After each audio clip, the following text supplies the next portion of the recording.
Morning family, it's Tasha, Mom Bear Prepping. So welcome to the channel, welcome back to the channel, and we're just gonna get right into it. So I've been trying to stay away from this, I guess, topic a little bit, but Angry Pepper actually had a thumbnail. I think it's for a future video, maybe for today, or maybe it already happened for a live, but it was something about, are they coming for our children, right? And as any mother, right, we are concerned when we hear anything in that realm, coming for my children, I dare you. Just all types of emotions come up when we start talking about our children. And if you notice, this video has in the title, WIC, right? Women, infants, and children. And I say that because I've been wanting to do kind of a video on preparedness, right, for that area. But then now I'm being pulled towards of having the discussion with you guys about our children and babies and how to keep them safe in the way that the world is kind of going. And when I say safe, I'm talking about all different fronts, and I'm talking about agendas also that our group, women, infant, and children, get pulled into as being instant, not targets, but kind of targets in regards to socialism and social agendas. And we've got to take care of the women and children, as if we're weak, right? And there's some concerning things. So first thing I want to talk about right now is what's going on in the media with the emergency crisis, right? All that has been on there the last probably week and a half, you guys, is the agenda of our children are getting sick. It's the children getting sick. When we first started this, the children were they were like, this is not a disease for children. The children are fine. The argument was there, if they even needed to protect themselves or do anything, right? Which was silly, because if you know anything about disease, it changes, obviously, the variants. And so now we're having a concern with our children. And it's not that I don't believe it. I absolutely believe it, you guys. But I'm going to tell you what I see from my point of view. Again, it goes back to being safe, being clean. Everybody's going to catch this eventually, but it's just a conscious effort to try to stay clean and not catch stuff and not get anything, right? And to keep your children safe. And it's concerning because we're seeing a high rise of children, right? And that's scary, right? I don't know anything about statistically if the numbers are worse than us as adults in regards to hospital beds and deaths and things like that. But what I will tell you is the media, they don't realize what they're doing, okay? They're showing that there's a huge index of children right now in the hospitals. But when they're showing these children, I'm going to tell you what I see just flat out. I see super, super obese children, right? Laying in hospital beds. And yes, I get it. Not all of them are like that, right? It's not all just only obese. But I immediately see, underlying conditions that probably assisted in not helping this child be able to fight off some sort of, disease infection, right? So there's that, okay? So we have to be careful. We have to be careful because with these numbers, it's just an excuse for them to continue the agenda of, telling us what to do, basically, that we need to be medicated, that your children need to be medicated, that they need to be medicated to go to schools, that they need to do some stuff. So shifting from that, right, as a mama bear, I urge you to just please try to keep your kids as safe as possible so that they don't get wrapped up into that, and to, be boosting their immune and giving them vitamins. And I get it. Some families, that's not really a normal thing. But those simple things could help them fight off something should they, catch COVID. Okay. So now or anything, you guys. Flu. It's about to be flu season, okay? Flu is going to be going crazy. We're not going to be documented as such, but flu is going to be going on just as much as crazy, okay? So let me tell you our situation, our story.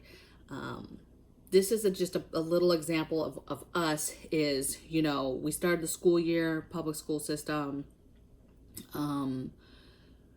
My son went to school second day. We ramped up everything. Everything was good to go. He goes to school. He knows the protocols. He listens. He's a good child. They call me and they say, hey, you got to come get your kid. He's sick and he has a tummy ache and he has a fever. And I was like, what? Like we checked his fever the day before he got his fever or his, you know, stuff checked, going into school. And this is literally like a couple hours later. So I'm like, what? Okay, man, this school, right? All these kids, exactly what I was fearful of.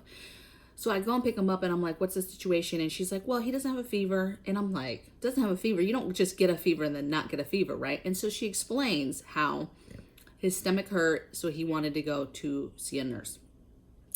I said, oh, I probably know what that is. I made some beans the night before with maybe some questionable garlic. And that night I had the worst stomach ache ever, that whole entire night. It just took me down. I immediately knew, oh, it's this garlic I tried to put in these beans, whatever. And I said, oh, it's probably, because he was like, Mama, I feel like I got gas and stuff. And I was like, okay, I know what it is. And I'm explaining this to the school nurse. And then she proceeds to tell me how when he first came, there was a line, first of all, for the health office, which is weird. It's the second day of school. So he's in a line to wait and he's actually outside. He's outside in the California sun, you guys, for 30 minutes. They come out, they say, what's going on? He's like, my stomach hurts. They say, okay. They take his temperature. It's 102. So of course there's concern, like, oh my gosh, he's got 102. So they bring him inside, let him cool down because they realize, oh, it's hot outside.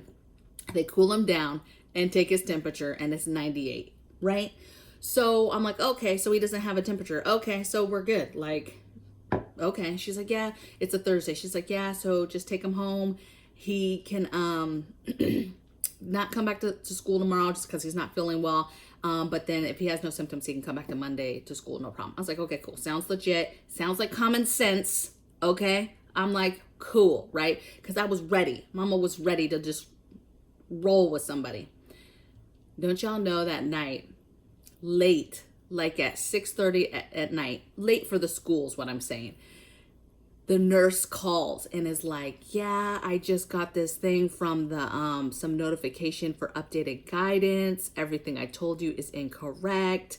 Your son now needs to go get tested in order to come back to school. And I'm like, I'm not having it. I'm not playing this game that every single time a child is sick, that they have to then go run out in town and get some, you know, whatever is on that stick. That's another thing, okay? Shoved up their nose every single time. I'm like, so every single time a kid is sick at all, like this is what's going to happen. I was just super upset. It was super upsetting. We sat down as a family and we just decided, which we had already been discussing, starting homeschooling because now I'm retired. And so this just moved that up way faster, right? We were going to wait until we kind of shifted to Washington, but no, I'm not playing this game. And so when I say keep your children safe, I'm talking about situations like that, where, for example, my son is super scared to get any kind of testing done. Okay. He saw a TikTok video way back, like over a year ago. Okay. These kids see things, they know what's going on. And so you have to protect your children around all this crazy nonsense that's going on. Okay. And so that's kind of our situation and where we got with that. So I definitely take the whole thing serious, but I think that you got to step back, make decisions for you and your family, keep your children safe, keep their immune up big time, and we'll be okay. Now, let's shift more to preparedness and prepping. You know, like I said, I think I mentioned this in another video now. Let's shift gears to women, infant, and children, and welfare, and how welfare this year was going to be getting increased by 25%. Okay. And it's a double-edged sword, because on the one hand, you have a program that is great. You have families who need this, who need the help for whatever has happened, and they need the assistance, and they do need the help, and they're honest, good working people, and maybe whatever this year they've lost their jobs and it's a hard time and they're needing assistance, and God bless you. Okay. But then there's people that take advantage of the program and will never work and will continue to take advantage of any kind of government assistance that they can. And when you say 25% increase, it's like Christmas. It's like a Christmas bonus for them. I mean, now they have more money and they have another a bolstered reason to just keep doing it and keep taking it. But the problem with that is society already sees us in that group, you guys, women, infant, and children, as weak, okay, as needing to be taken care of, as that's what we want to take care of and make sure that that part of our community is taken care of, right? It doesn't matter if you're kind of on the compassionate side or if you're on the, no, they're just weaker side. It doesn't really matter. And so we as mama bears need to really continue to be strong and independent, as to be independent of other people, to be self-reliant, and to just continue to grow our family and our situations so that we can distance ourselves from that. And I know that's not the easiest thing to do, especially if you're getting help. But if you're getting help, I would say just be thinking about prepping, even though you're still getting help. There's still a little bit that could be put towards prepping, okay? So I just want to go into a couple things. So just some tips. So some tips for preparedness. When it comes to women, infant, and children and preparedness, I think that an extra emphasis needs to be put on that. And if you're a gentleman watching this, you are a Papa Bear watching this, this goes for you too, okay? This isn't just a, we run the world type thing, okay? This is anybody. This is all parents, okay? And an emphasis needs to be put on getting the things. So my first tip is get the things. So get all the things that are unique to women, that are unique to infants, that are unique to children, and get those things and get them prepped. Okay. I wrote down some just quickies. So women, just all the feminine products, right? So tampons, pads, condoms, any kind of feminine wipes, any kind of extra wipes you like in the bathroom, sprays that you like, soaps that you like, and I'm talking like hygiene and all that good stuff. Babies, formula. I guess formula, I didn't even know, but I had a subscriber that told me that formula has been very limited lately, like not that much, right? And so that would be super concerning for me if I was a parent. Now, obviously, there's other options you can do, right? But still, I would be concerned. So baby formula, baby food, stock up on it, diapers, wipes, bottles, pacifiers, different things like that, okay? The must-haves, get stocked up on that stuff. Children and infants too, but children, be thinking about extra sizes, right? Sizing up, getting the next size or 2 or 3 next, okay, for everything. If it's school stuff, get the next year's stuff. If it's clothes, get the next stuff. Shoes, stay ahead of that 2 or 3 sizes, just so that you don't get caught if you get in a situation where all of a sudden you can't get it or whatever. Now, I get it. If you are getting some sort of assistance, yes, I understand that could be a little bit harder, okay, but do what you can do, okay? My next tip is just stack up. So food, stack up food. I can't stress it enough. Just food. There is a lot of cheaper options and cheap food that you can get, and you can start stacking. Find a little a box, put it in a closet, and start putting canned food in it, okay? That's where you start. And trust me when I say, once you start, you'll get that kind of you'll get that feeling of accomplishment and that you're doing something and that you're successful at it, and then you'll just keep doing it, okay? And then you'll start watching other videos and you'll understand and start seeing other emergency preparedness things that you should be concentrating on. But if you start with that, with the food and the water, that will make you feel much, much better. Just find a little closet and dedicate it to and start getting simple. Just start getting cases of water and stack it up in there, or bottles of water and stack it up in there. Get you a box and just start putting some canned goods in there. I'm telling you, once you start, it gets a little bit better. And then start getting to this mindset of being self-reliant, right? Everything you put up is a step farther away from having to depend on somebody. Hurricane Ida right now, still on the news. You know, I don't want to say these people, but there's people on the news that you can see clearly in these long lines for either gas or food or water, and they have no, you know, gas, no water, no electricity. And you know, you knew that that was happening with the Cat 4 coming. I mean, you knew that. Even if you were the type to wait last minute, like, you knew that was coming. And so this is no surprise. But when you stack being a mom or a dad and not being able to have to be in that situation, and that you have things, will make things a little bit better, okay? Just so keep doing that. And then the last thing really is just talk to your kids, okay? Talk as a family openly. We talk about everything. We talk about everything, you guys. And we talk about, like, because listen, kids, right? Kids have big mouths and they like to run their mouths and stuff. And so anytime that there's a situation where I can tell Kai, my son, like, hey, I want you to do it like this, or what you just did would have got us killed, or like, I use every situation as a learning situation. All of our emergency plans, we all learn together. We all know exactly what's going to happen for different situations, for different things. And you'll be surprised how engaged your children want to be in the planning and the processes and the food preservation and the, you know, they watch movies different, you know, like, oh, why'd they do that? That was silly, you know, that, you know. So it's important to make sure that they know. And this is no different as when you send them out in the world that we're in now, where there is people trying to make decisions for your children, right? And do things to your children possibly that you do not want done.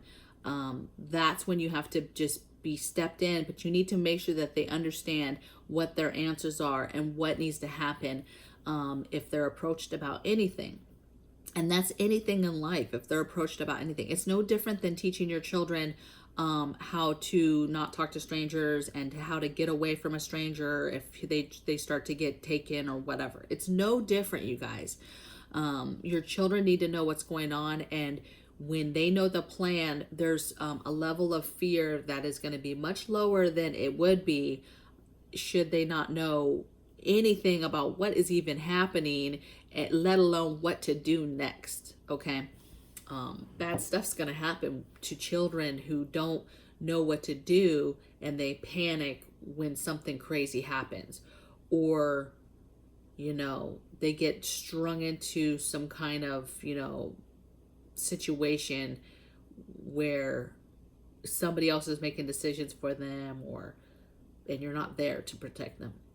So I don't know if I executed this topic because I kind of meshed a bunch of stuff together, but I would love to hear your guys' comments below on anything that I talked about, because I don't know. I think it's serious, and I think that times are going to get a little bit more serious, and I think that our children could be used as pawns or used in a way to make us more sensitive to wanting to do and execute the plans that they want us to do, and I'm not really down with it. So anyway, it is what it is. You guys let me know your thoughts below, and I'll see you guys on the next video. Take care. Bye.